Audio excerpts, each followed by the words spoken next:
Bonjour à tous et bienvenue sur notre chaîne. Aujourd'hui, laissez-moi vous plonger dans une situation que beaucoup d'entre nous ont déjà vécue. Imaginez une journée typique. Vous êtes coincé dans un embouteillage, le stress monte et vous devenez agressif avec les autres conducteurs. Pourquoi? Qu'est-ce qui se cache derrière ces émotions incontrôlables? Aujourd'hui, nous allons explorer un sujet profond qui touche la vie de nombreuses personnes, l'emprise du mal. Imaginez la vie comme un livre ouvert, où chaque page représente une nouvelle aventure. Cependant, parfois, des chapitres sombres se glissent entre les pages, menaçant de vous engloutir. Comment reconnaître ces signes et comment vous en défaire? Je suis là pour être votre guide moderne de la philosophie stoïcienne. Alors attachez-vous et plongeons dans ce voyage intérieur. Dans cette vidéo, vous découvrirez 10 signes clés qui indiquent que vous pourriez être sous l'emprise du mal. Nous allons expliquer chaque signe en détail et vous donner des exemples concrets pour mieux comprendre. Et surtout, ne partez pas tout de suite, car à la fin de la vidéo, je vais partager 10 conseils pratiques pour vous aider à vous défaire de ces chaînes qui vous entravent. Colère et agressivité. Le premier signe que vous êtes sous l'emprise du mal se manifeste lorsque la colère et l'agressivité deviennent vos compagnons constants. Imaginez un ami qui, lors d'une simple dispute anodine, laisse éclater sa colère et blesse profondément quelqu'un par des paroles cruelles ou des gestes impulsifs. Cette colère constante peut vous éloigner des autres, car les relations deviennent tendues et lourdes de ressentiment. Envie et jalousie. Le signe numéro 2 est l'envie et la jalousie envers les autres. Vous pourriez constamment envier ce que les autres possèdent, même si vous n'en avez nullement besoin. Pensez à Sarah, qui, incapable de célébrer les succès de ses amis, ressentait une envie insatiable envers leur réussite. Cette envie et jalousie peuvent vous piéger dans un cycle d'amertume et d'insatisfaction perpétuelle. Mensonges et tromperie. Le troisième signe réside dans les mensonges et les tromperies. Imaginez un partenaire qui ment à sa moitié, cachant des vérités cruciales, ou un ami qui trahit la confiance pour se protéger de ses propres erreurs. Ces mensonges construisent un mur entre vous et une vie authentique, minant la confiance nécessaire pour des relations solides. Égoïsme et insensibilité. Le signe numéro 4 est l'égoïsme et l'insensibilité envers les besoins des autres. Si vous ne pensez qu'à vous-même, ne prêtez aucune attention aux émotions et aux besoins des autres, cela peut vous emprisonner dans une bulle d'isolement. La vie devient plus riche et significative lorsque nous partageons nos joies et nos peines avec les autres. Obsession pour l'argent et le pouvoir.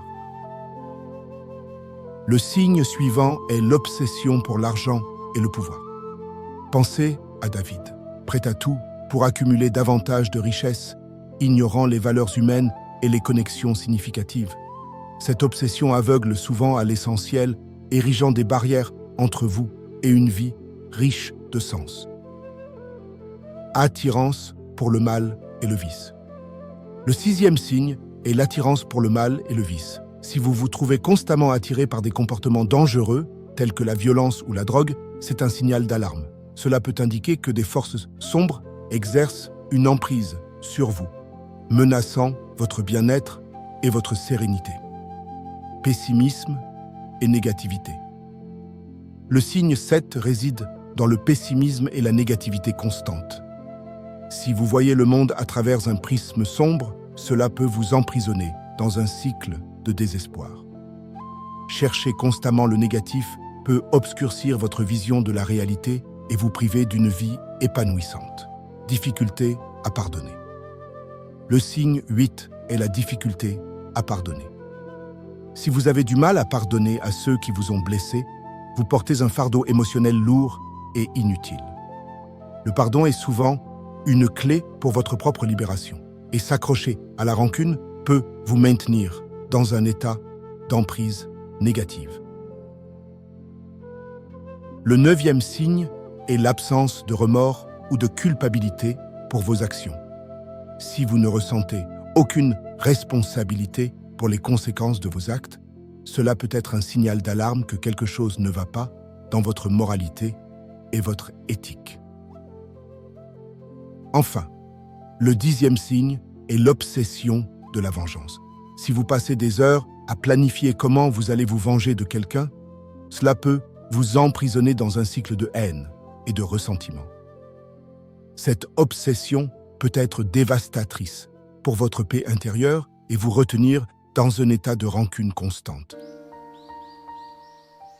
Maintenant que nous avons exploré ces 10 signes, il est temps de passer à l'action. Comment pouvez-vous vous défaire de ces chaînes qui vous entravent? Restez avec moi, car nous allons explorer 10 conseils pratiques inspirés de la philosophie stoïcienne pour vous aider à vous libérer de l'emprise du mal. Ne partez pas encore, car la clé pour briser ces chaînes réside dans les 10 conseils pratiques que je vais partager avec vous. Ces conseils sont autant de boussoles pour vous guider vers la libération intérieure. Restez à l'écoute, car ils vont non seulement vous aider à identifier ces signes dans votre vie, mais aussi à prendre des mesures concrètes pour vous en défaire. C'est une opportunité pour une transformation positive, une chance de vous libérer de ces entraves et de vivre une vie plus épanouissante et équilibrée. Pour apprivoiser la colère et l'agressivité qui peuvent vous submerger, intégrez la méditation et la pleine conscience dans votre quotidien. Prenez quelques minutes chaque jour pour vous recentrer, respirer profondément et observer vos émotions sans jugement.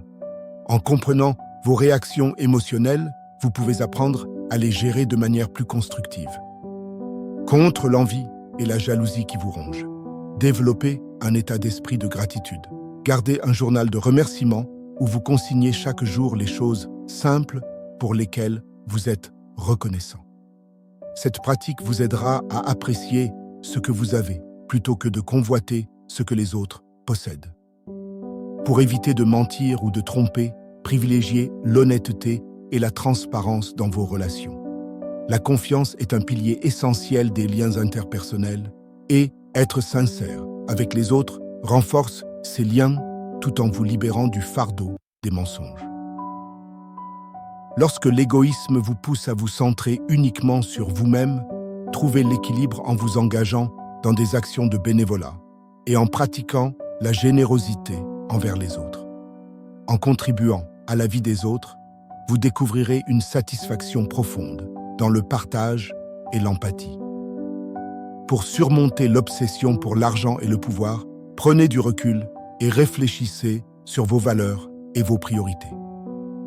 Réalisez que le véritable bonheur ne réside pas dans la richesse matérielle, mais dans des relations saines, l'accomplissement personnel et la paix intérieure. Si vous vous sentez attiré par des comportements malsains ou dangereux, cherchez des activités saines qui stimulent à votre passion. Plongez-vous dans des passe-temps positifs comme la musique, l'art, le sport ou l'apprentissage qui nourrissent votre âme de manière constructive. Pour combattre le pessimisme et la négativité qui obscurcissent votre vision, pratiquez la gratitude au quotidien. Prenez l'habitude de noter les moments positifs de votre journée et concentrez-vous sur les aspects lumineux de la vie.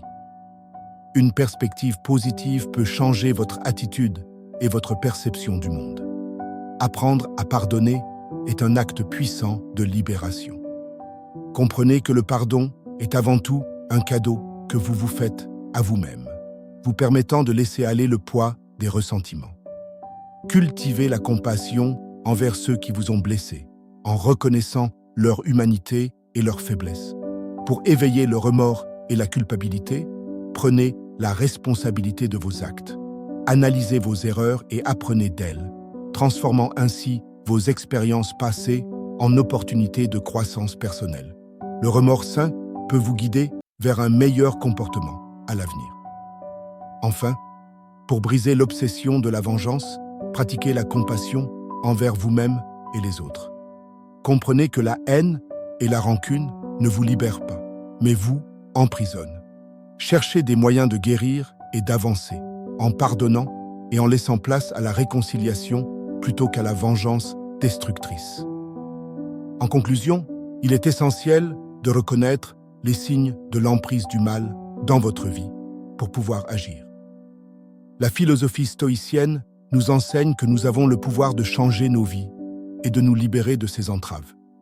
En mettant en pratique les 10 conseils que nous avons partagés, vous pouvez commencer à vous défaire de ces forces négatives qui vous retiennent.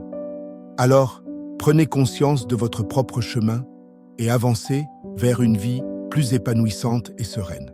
Maintenant, vous découvrez l'incroyable pouvoir de la philosophie stoïcienne, une voie qui peut vous aider à révéler la meilleure version de vous-même.